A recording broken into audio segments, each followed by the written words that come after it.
Yes, hello again and welcome to another edition of A Game of Two Halves. Yes, the episodes are flying past quicker than Australia Day awards to Margaret Court.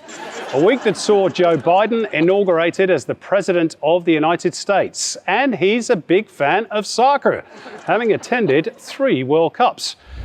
Here he is, holding the ball all the way back in 2010 alongside US great Walter Barr, just before he begins some pretty high-level talks with Australia's own footballing emissary. On to our teams, and finally, after weeks of trying, Scott Jamieson has done what we call the reverse Remo Nogarotto. He's on the board. The Jamo Tarts won last week's episode, taking brutal advantage of the absence of Bubsy Babe skipper Melissa Barbieri, who was at a Melbourne City team dinner or fixing a sock drawer or washing her hair or something. Joining our team captains tonight, Busch, who is with the Bubsy Babes, just to make hair jokes flow more naturally, given those luscious locks during his playing days. Nowadays, he is co-CEO of the PFA, where his experience of existing in Arctic temperatures as a player with Arbroath serves him really well in pay negotiations with A-League clubs. And with Scott Jamieson is Ali Green, who in 2019 slept rough for charity as part of the Chapel Foundation. Her experiences of dressing rooms for W League teams were apparently ideal preparation. Welcome all to the show. It's good to have you with us. Let's kick off with a look at what's been making headlines this week. KO Sports are to stream some A-League and W League games for free, which still seems like a high price for the service. Yep, no expense spared this season. Good news too for Brighton's unwanted Socceroo Matty Ryan, who has secured a big move to Arsenal, where he will be made to feel much more comfortable. Never wants to hold a grudge. After stewing on it for 7 months, Adelaide fans hit back with a tifo aimed at Victorian Premier Daniel Andrews over his comments about their state last June. The Red Army have also reportedly prepared another banner for when Canberra United next come to town. Harsh, but fair. Veteran Sydney FC right-back Ryan Grant dropped a retirement bombshell this week. No, it's not him, but he could be retiring both his trademark vintage mullet and his vintage Toyota Corona. No word yet on whether he's trading it in for a Toyota quarantine or a Toyota vaccine instead. And in England, Frank Lampard's reign at Stamford Bridge comes to an abrupt end as it becomes clear that appointing a club legend to be coach is a terrible idea. A Game of Two Halves wishes Corica, Kisnorbo, Moon, Brebner and Viet all the very best of luck. So, on to our first round for points. It is 4-4-2. We have tweaked this slightly, so please pay attention, captains. We will show one of the teams a set of 4 pictures. The team that can come up with any answer will get a point if it is creative, even if they're wrong. However, if they don't get the right answer, then the other team will get a hint and a chance to answer correctly and steal a point in a swift counterattack. Everybody got that? Right, here's our first set of 4, and we're going to start with the Bubsy Babes. So here we have Paddy Kisnorbo, Richard Garcia, Steve Corica, and Mark Rudin. Bubsy Babes, any creative answer could be worth a point. Who is the odd one out? Well, this is a hard one, eh? They're all former players, I know that. Beau, you got to help me out this one. I can only think of a serious answer, and I'm not sure that's the point of the show, Bubs, so I'm concerned. Give us your serious answer, Beau, and let's see if you're right. I think only one may not have played for Australia. Would that be correct, Simon? Well, it might be correct. Unfortunately, it's not the answer we're looking for. You've caught us on the hop there, but we will give you a hint. Mark Rudin made his A-League managerial debut with Phoenix and got a win over the Jets. Does that help? No, not at all. Any other hints on? No, that's the only hint I can give you. So let's throw it over, shall we, to the Jamo Tarts. Any clues, Scott or Ali? I'm going to be very careful here because obviously one is my manager right now and I would like to play as many games as I can this year, but I will say it's Paddy. No, you are incorrect. We're obviously going to have to tell you. It's a bit of a tough one, to be fair. You didn't even hear what I was going to say. Okay. Oh, sorry, go on then. Go on. Well, I was going to say it would be Paddy, because out of the four gentlemen, Paddy would be able to enter a Mr. Olympia because he's that strong and his upper body is pretty much the equivalent of someone in Mr. Olympia. So I would say him. You reckon he could take Mark Rudin in a fight, Steve? Without a doubt. Isn't that's like the crocodile versus shark discussion, Simon? Well, I'll tell you what, we'll give Scotty a point there because it is marginally creative. Unfortunately, it is not the right answer. Our odd one out is actually Steve Corica, and this was a tough one. He debuted with a draw, a 1-1 result at Adelaide at the start of the 18-19 season, while all the others debuted with a win. Bonus point if anyone can tell me how Bimby got on for his first 2 games as a caretaker coach when Ian Crook quit back in 2012. 2 losses. 2 losses is correct. Ali Green gets the point for the Jamo Tarts. He has, of course, gone on to win many more games than he's lost or drawn with a 60% win ratio in the A-League. Asian Champions League, yeah, not so much. Moving right on to our second set of 4. Jamo Tarts, you're up this time. So this is Dylan Parias, Valentino Yule, Nick D'Agostino, and Carlo Armiento. There's a lot of attacking talent in this set. Scott, Ali, any ideas on the odd one out? Let me hear some tiki-taka talkie-talkie. I'm going to say the Perth player Armiento. And the reason why is because out of the 4, he is named after a drink by Archie Thompson. Archie keeps on calling him Amaretto. So therefore... He does too. Armiento combination. Oh dear, that's almost as good as Mark Bozic's David Trakvanyenko turning the Russian into a Dutchman overnight. Again, we might have to give you a point there for creativity, Scott, but unfortunately it's not the right answer. Can you tag Archie in this clip, please, to let him know that the kid's name is not Amaretto Tower, it's Armiento? We'll tell him. I'm not sure he'll listen. Let's throw it over to the Bubsy Babes. And maybe we'll give you a bit of a clue. It is age-related. I was going to say D'Agostino, but I thought it was because he's the only one that the crowd boos every time he gets the ball. Do they? Do they boo him? They were the other night, last night. Yeah. I would say D'Agostino because he's the only one over 21. Oh, well, you're on the right lines, but it's not the right answer, unfortunately. The answer is Valentino Yule. All 4 players are tied first or second in the Golden Boot race just at the moment. The other 3 are all under 23 and Ollie Roos, but Valentino is 26 and ineligible except as an overage player. But, of course, by the time the Tokyo Olympics actually take place, all 4 of them will probably have been long since retired. For a bonus point, at the time of recording this, 4 rounds or so into the season, does anybody know how many A-League goals in total have been scored so far? Have a guess. Ali and I have talked about it and we'll say 53.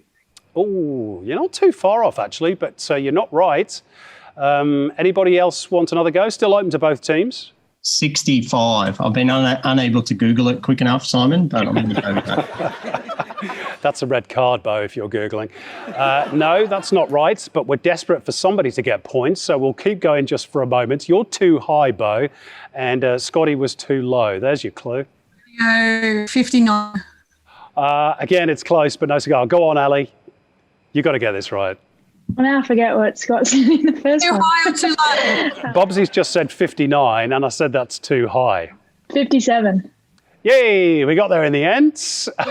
57 from 566 shots and 191 on target. So 1 in 10 shots will score, 34% shot accuracy overall, and a 30% chance of beating the keeper if you get it on target. Now, funnily enough, the stats are almost identical in the W League so far as well. 56 goals from 517 shots with 179 on target. Who's compiled this, for goodness sake?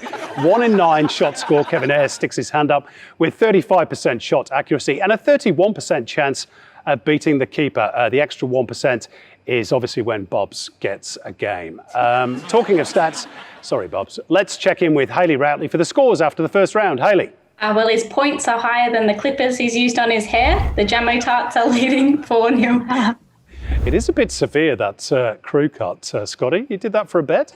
No, Simon. No, I did it off my own bat. I thought it aged me a bit younger than I actually am.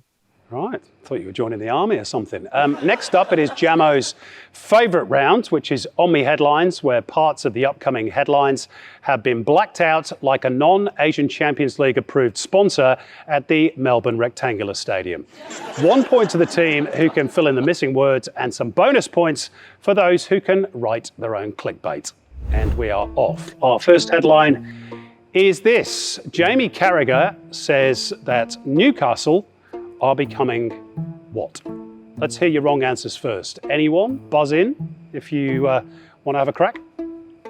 Brilliant. Was that your buzzer, Beau, or was that just you verbally extrapolating what you think might be the answer? I'll buzz it first, Simon, and then in the wake of recent performances, I think it's very unlikely that he would say they're in danger of becoming brilliant. You are absolutely right that it is totally the incorrect answer. Anybody else? Jamie Carragher says entertaining Newcastle are becoming boring Liverpool. Well, one of those words is right, but it's in the wrong order, and you've not got the other one right. I think we're going to have to probably tell you. Jamie Carragher actually said boring Newcastle are becoming a nothing club. And of course, Newcastle are not the first to cop a mouthful from Jamie Carragher. 2-1, mate. Unlucky Jamie, lads. 2-1, lads. Oh. Yeah, he got into a lot of hot water for that. His comments came after Newcastle extended their winless streak to 8 matches following their loss to Aston Villa at the weekend. Many have slammed Carragher for being highly inaccurate. After all, what exactly does he mean by becoming? Right, next up, what have Santos fans done to show incredible tenacity? We want to know your wrong answers first, please. Anyone? What about you, Beau? It's tough. I might defer to Bubs while I try and come up with something creative. Bubs, have you got something on this? And it's embarrassing, Simon, having been a journalist. I can't come up with anything. Got to think quick in this game, mate. Santos fans obviously probably know how to cook up a good paella or something like that. So they've shown great tenacity in making a good paella. Is paella a Brazilian dish? I thought that was Spanish.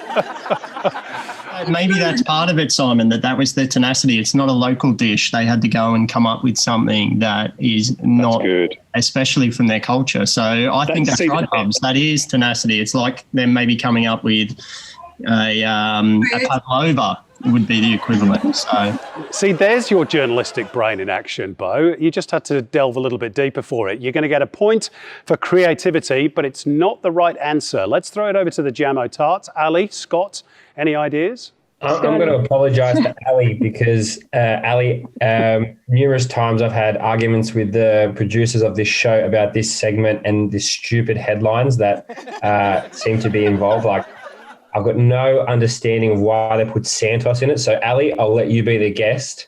Buddy, I'm literally carrying this team right now, and you're putting me on the hardest question. A lot of people do carry my team, so you're none the different. Trust me. Any thoughts, Ali? No, I'm empty. No.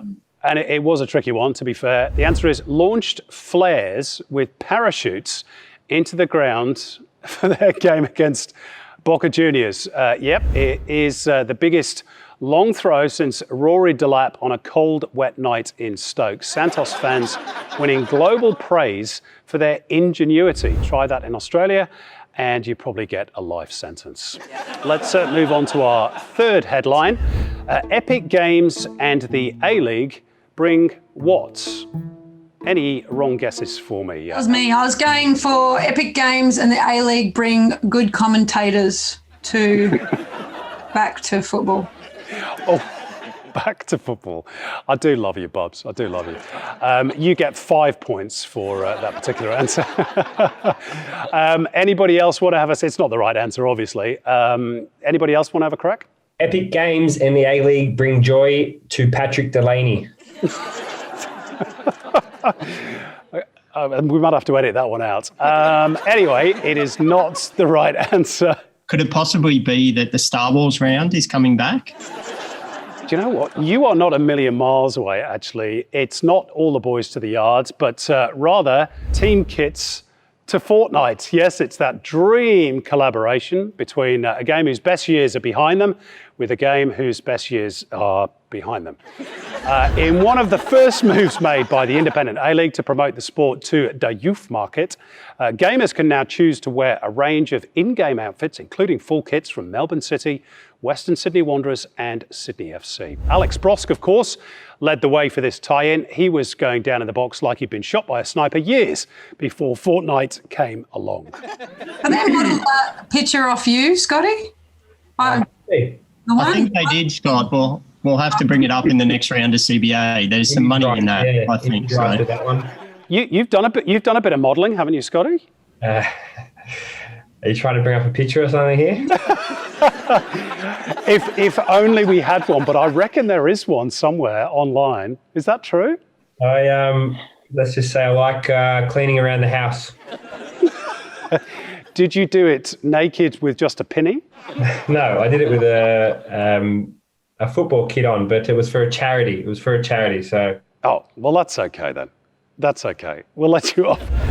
We have time for one more headline, and it is the most difficult of the lot, and I think they've been difficult enough already, to be fair. Gone in 149 seconds, international star brutally blank. Or brutally what? He was subbed. The Zimbabwe kid. He took a free kick and shanked it, and his Croatian coach didn't like it and subbed him. You are spot on. The answer is he is subbed after 2 minutes by his angry coach. Zimbabwean Odia Amin has copped it for darting ahead of designated set-piece specialist Tatenda Tavengwa to fire in a free kick wide of the goal in their loss against Mali, thus earning a return to the bench 2 minutes and 29 seconds into the match. He's not the first man to blow it in under 3 minutes, though. Hayley, writer of the last segment, queen of innuendo and the single entendre, what are the scores at halftime, please? Yeah, sorry about that one to my dad if he's watching. The Bubsy Babes have made up some ground, but they're still following behind the Jamo Tarts 4-2. Oh, where's Thank you very much. Lead, Hayley? Where did I'm buttering up Simon. He gives me 5 points. You don't add it.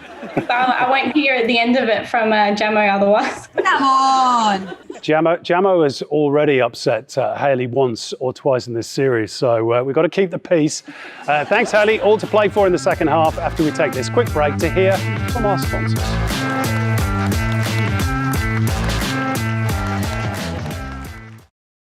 So we have some news from next week. We will be appearing exclusively on Sportsflick, a new Australian-based streaming platform, which also features the UEFA Women's Champions League, as well as other leagues from around the world. Download their app from the App Store or Google Play for a special sign-up offer, or go to sportsflickglobal.com. That's www.sportsflickglobal.com. And if you are going to buy us a coffee, then sign up for Sportsflick instead, please. It's just the start of a new world of football content, and we are delighted to be a part of it. Thank you for all your support and wonderful feedback so far. We'd love you to sign up with Sportsflick now to allow us to keep bringing this to you in future. Thanks. And welcome back to A Game of Two Halves. Before we kick on, before the break, you might have heard that Scott Jamieson once modelled doing cleaning in a football kit. We found the photo. Only half a football kit, Jamo. They obviously wanted to see those rippling biceps. Lovely. Yeah, beautiful earrings too to match. We'll kick off the second half with the Wheel of Misfortune, where anything can happen, but probably not as unlikely as a seesaw 5-4 thriller with a winning goal in the 5th minute of stoppage time. Carney Gallop, what have you got for us today?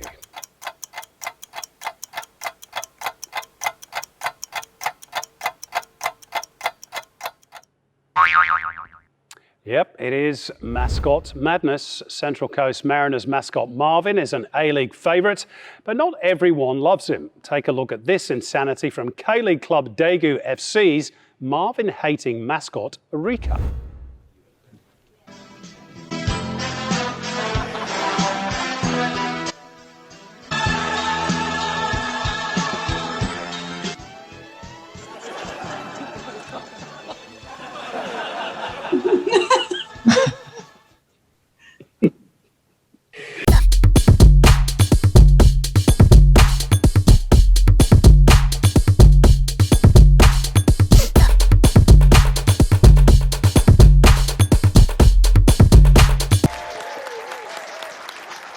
I think I'm a little bit stunned by that, to be honest. That was intense. But they're not the only mental mascots in the game. But can you spot the real ones from the fakes? We're going to show you 2 mascots. You have to tell us which is real or fake. Here is the first. Bubs and Beau, you're up first. A bull or dragon with pink wings or a patch of pitch. Can you spot which one is the real deal? It's a 50-50 shot at being right, so have a go. I get the wings. That can't be real, surely. You What said even is it's the one with the wings, Bubs. Unfortunately, you're incorrect. It is, in fact, the patch of pitch, which is the official mascot, would you believe, of the J-League. The bull could have been a contender to be MacArthur's mascot, but apparently they were asking $50 from anyone willing to wear it. Would you like to see a picture of Mr. Turf getting a haircut? Of course you would. This is Mr. Turf on duty out for a stroll, and this is him at the barber's for a quick trim. Is that the mascot's actual name, Mr. Turf? No. We don't know what the actual mascot's name is, but he's the mascot for the J-League, which is extraordinary. Can I just... Moving on. Yes, go on, Bubs. Yeah, I may have cut out when I said the pink wings. Like I said, that can't be real. So that's not the real one. So, Hayley, give me the points, please. Not buying it. Not buying it. I don't cheat, Simon. That's the price you pay for not turning up last week and going to a Melbourne City team meeting, Bubs. Let's away game. Come on, man. The football pays me. Priorities. This show has to come first. Moving on, if we can, what's real and what's fake in this set, Jamo and Ali? And I'm not even going to begin to describe these. Any ideas? Yeah, so really interesting. The choice of mascots we've been given. I will say the little image, well, the image that's not the woman. I don't really want to say anything too much, but the image on the left, I think, is a real image, is a real mascot. Yes, you are correct to point to the Jamo tarts. It is, in fact, the hairy ball bag. Mr. Testicle appears at football matches to promote male cancer awareness, and it's based on a Brazilian mascot, s01e04, which is so grotesque and lifelike we can't even show its picture. Oh, and the bikini mascot was actually a bloke at Comic-Con, so don't get too excited, although apparently Donald Trump has reportedly offered him a job as his White House press spokeswoman, or did when he was in office. Next one, this might be an easy one for you, Beau. Thank you, Simon. I won't take that as patronising.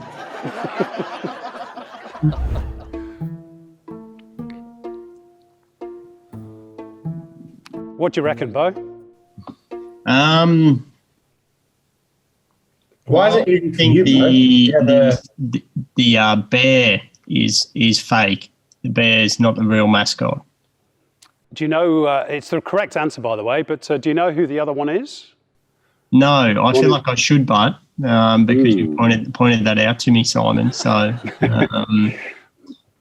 the clue was in my intro because, of course, you played in Scotland, and it is actually Partick Thistle's Kingsley, possibly the only mascot scarier than s01e04 Testiculo. We can only imagine that it looks like that because people in Glasgow, of course, don't actually know what the real sun looks like.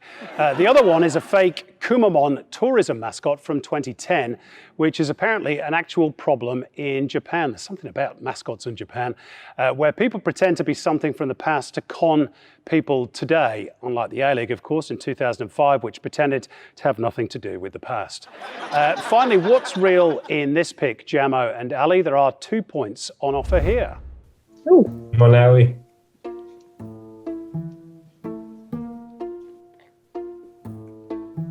Oh, I know this. Bubs, you know it, did you say? Well, Oh no. Well, hang on. Before you say it, but I'm just checking that you know what the right answer is. You think you know, correct? I think I know. Right. Okay. Well, let's give Ali and Scott a chance first. Go on, Ali. Why is there 2 points on offer? Well, there might be a clue in that. Got to think laterally in this game, Ali. Okay, This is not the flat back four at Sydney FC now. You've got to think laterally. I'll go the 2. No, but if you know it, you say it.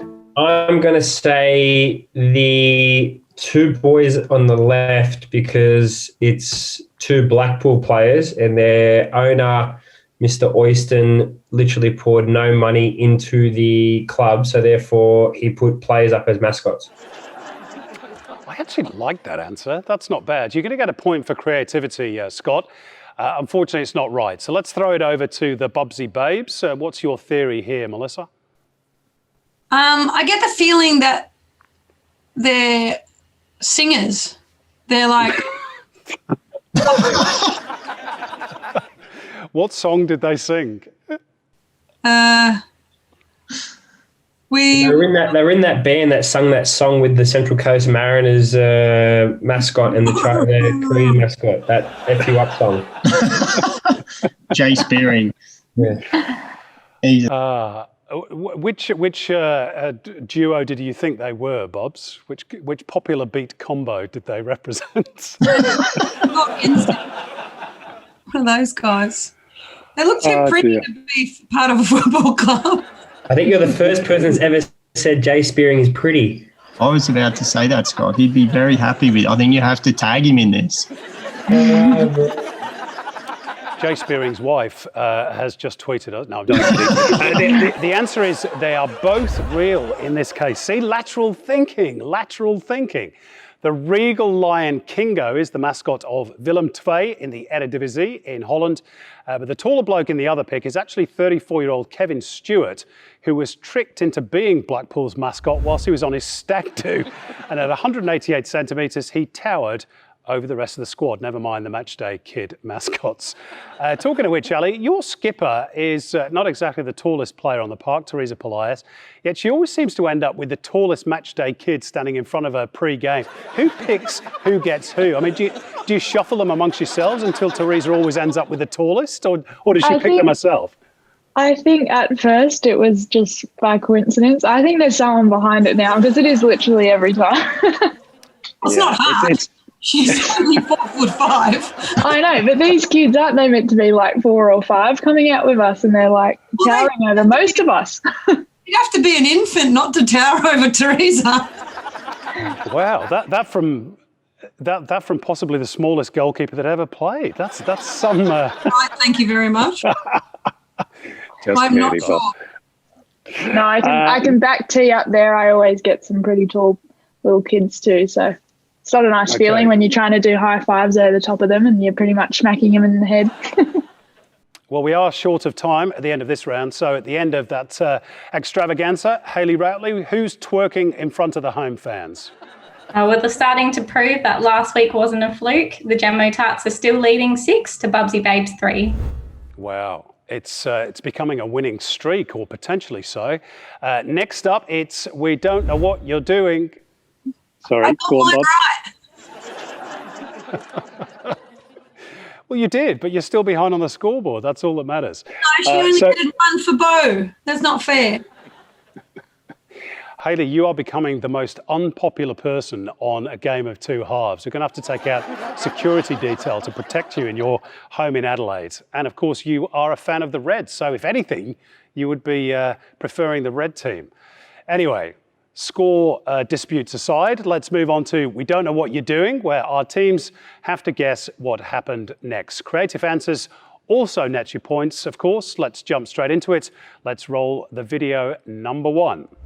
Ridiculously dramatic. I mean, how do you sum that up? No, you can't sum it up at all, really. It's just... So the question is, what happened next with Ole Gunnar Solskjaer at this post-match presser? Press your buzzers if you think you know. Yes, Bubs and Beau. The right answer, I think, is the media board fell down. Either fell on him or fell down afterwards. You are spot on, Mr. Busch. The boards may not have had proper support, but Ole clearly had the support of the boards while they were top of the league, until, of course, the better team in Manchester took over this week. Let's go on to our next clip, if we can. And this particular kick made the news earlier this week. So what happened?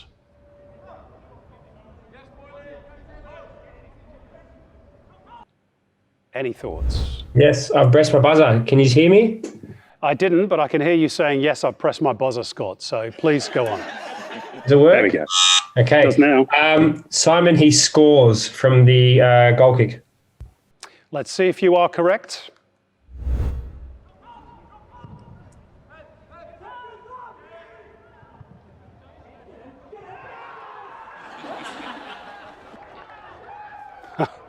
Yep, that is correct. Goalkeeper Tom King from Newport County in League Two broke the world record for the longest goal scored. It was also the only goal for Newport in the game, which ended 1-1. Bubs, the ball sailed around 70 metres in the air. As a goalkeeper, is there a special training for keepers to send the ball flying that far, or does it just come down to strength? Oh, it comes down to how much wind velocity you have back in your, for me anyway. Yeah. Depends whether you've had baked beans for tea the day before. Now, bonus point, there is also a world record held by another goalkeeper for the longest drop kick. It's held by a current Premier League goalkeeper. Can you name who it is? Yes, Scotty. I'm going to say Edison from Manchester City. Whenever you press that button and hold it in the air, it looks as though you're about to shave your head again with the sound it makes. It is actually Edison from Manchester City, you are correct. A point to the Jamo Tarts, a record of 75.35 metres, which is incredible. All right, final video for the night on this one. Let's roll. Now, this happened in the Bolivian top division. A stray dog runs onto the field with someone's boot in his mouth. What happens next? It looks like a wolf. It doesn't look like a dog. Any points like for a some movie pooch guy. ponderings? I think in their wisdom, they decided to team the dog up with Fortnite, Simon, to promote the league the week after. I don't mind that answer. You're going to get a point for creativity there, Beau. It's not right, of course. Jamo Tarts, any advance on that? Ali? I've got no. No idea. The RSPCA were called. It's a nice thought. It's incorrect. So we'll give you the answer. During the game between the Strongest and Nacional Potosi on Christmas Eve, the stray dog ran on with a substitute's boot until Raul Castro from the Strongest carried him off the pitch. Now, the story has a rather touching ending because Castro eventually adopted the stray dog. Isn't that nice? A feel-good story and a Christmas miracle for the dog. And on that upbeat note, it's the end of the round. Hayley, who is doing the heavy lifting and who is getting carried? I think we can all agree there's no points to dispute there. Jamo Tarts are still in the lead 7, but Bubsy Babes making a comeback with 5. It is close, and just a couple of points separating the two teams. We need squeaky bum time and a chance for anyone to run away with the win. 10 quick-fire questions, 1 point for correct answers, -1 for wrong answers, and 2 bonus points if you score a hat-trick of 3 correct answers in a row. So it's still anyone's game, hands on buzzers. Here we go. Question 1. For 1 point each, on Australia Day, 2 former Socceroos were honoured for their contributions on and off the field. Who are they? That is the Jamo Tarts. So Ali texted me the answer and she said it was Craig Foster and Timmy Cahill. You are correct. Tim Cahill and Craig Foster, congratulations to them both. On to question 2, and still on the subject of awards, which Matilda was recently named Asia's Best Women Player of 2020. I think the Jamo Tarts got him first again. No way. No way. Yes. No way. No way. I didn't even hear that head shaving noise. Go on, way. Ali. Ellie Carpenter. No way. You can't just yelp answers out, Bob. You just said you don't cheat. Bro. Cheat. Ali, you get first dibs because I heard the buzzer first. And Thank you. Bubs has gone. Not for the first time in this series. She wasn't there last week either. Ali, give us the correct answer, even though Bubs has already told us. Ellie Carpenter. It is Ellie Carpenter. Also, massive congratulations to Ellie. I can only go with the team whose buzzer I hear first. Some type of That's what I've got in my ears. VAR needs to be put into this show. It's getting tense. It's getting competitive. I must just have better Wi-Fi. Yeah. You pay your bills. You pay your I bills. live in the West. Can we carry on? When we're all ready. Question 3. Liverpool's Anfield streak was ended by Burnley. How many games were they undefeated for at Anfield? We're going to give you multiple choices to help. Is it A, 66, B, 67, C, 68, or D, 69? I heard a faint shaver there going off. 66. Scott? Incorrect. Throw it over to the Bubsy Babes. Here's your chance, red team. 67. Also incorrect. Back to the Jamo Tarts. What were the answers again? You're left with 68 or 69. You've got a 50-50 chance here, Ali. Go. Let's go 68. You are correct. We got there in the end. I was clean shaven when we started. On to question 4. True or false? Liverpool's was the longest undefeated streak at home in the Premier League history. Yes, that shave has gone again. Go on, I Scotty. will give you the answer, and it is no. It was Chelsea, Simon, under Jose Mourinho. You are correct, Scott. That honour belongs to Chelsea with 86 matches undefeated at Stamford Bridge. Come on, Bubsy Babes, a bit quicker on that buzzer. Well, even when we are quick, Simon, it doesn't matter. We're demoralised. Doesn't matter. Apparently, You're demoralised. You think you're demoralised. I have to host it. Question 5. Shout out to More Than a Game podcast for this little bit of trivia. Wellington Phoenix's Louis Fenton has a famous player as his middle name. Who is it? And here's a hint. There's a statue of him in Melbourne. Yes, that buzzer again. Scotty? So once again, Ali texted me and she gave me the answer and she said it was Puskás. What's the full name? You didn't know. It doesn't matter about that. It's the name. Yeah, it does matter. Come on, Scott. What's the first name, Scott? Ali, text me again and let me know the first name. Well, I'm afraid I can't give it to you because it's got to be the full name. Go on, Beau. Louis Ferras Puskás Fenton. Louis Ferras? Does nobody know the name of the Hungarian legend that played in the 50s and 60s? Beau, I thought you had it. Go on. I did. Frank Puskás. Frank, did you say? Fernt. However you say it properly, I'm showing that I am from Newcastle. Give him the point. Give him the point, Simon. I'm going to have to ask our adjudicator here. Do we give him the point for that? Come on. Yes. The answer is Louis Ferenc Puskás. There we go. See, same thing. His mother is Hungarian. Wow. That was tough. Question 6. Matt Ryan recently signed for his dream club, Arsenal. What is his shirt number there? Oh, that stumped you. Google it. Yes, Jamo Tarts. Thank you. Ali? Was that Melissa? We'll say. Sorry, my apologies. Go on, Melissa. You were first. I did not hear that buzzer. Go on, Bubs. I'm out. No, you're not. Come on. I don't know, but I think it's 33. Okay, you are correct. A point to the Bubsy Babes. It is indeed 33. Question 7. In the W League, Brisbane Roar knocked Melbourne Victory for 6 and had 6 different goal scorers. True or false? I heard that buzzer there. It is the Bubsy Babes. Yes, go on. False. It is false because Emily Gilnick scored a double in that game. It's got to be a tight run thing coming into the final few questions. Question 8, it was a hectic game at Western United against Perth Glory. You can tell I don't write that script. I wouldn't have used hectic. 8 goals scored in the second half. Who eventually scored the winner, though? That's the Jamo Tarts.